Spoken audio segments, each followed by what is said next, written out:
Sand Creek Massacre area was just appointed as a national park when we arrived, and there wasn't very much there.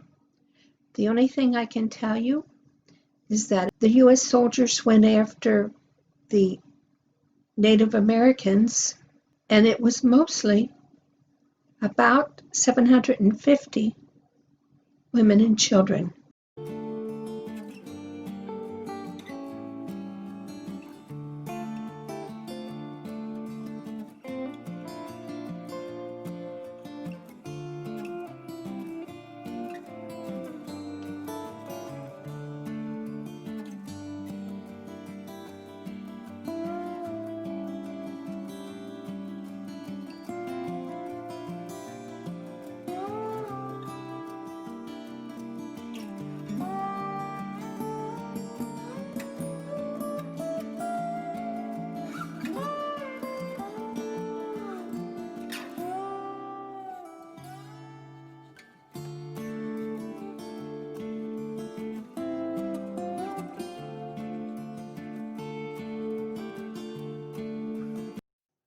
This is the second time we have been to Dodge City, and the first time was a few years before this, and everything was free unless you wanted to do something special.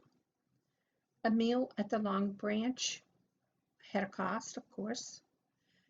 They had a stagecoach ride, and it was $1 a person. They had a shootout, and that was free. You could go to Boot Hill, and that was free.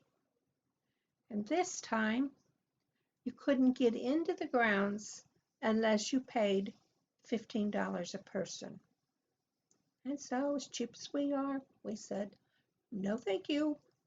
Please take a second to comment, subscribe, ring the bell to get notices of new videos, and please give a thumbs up.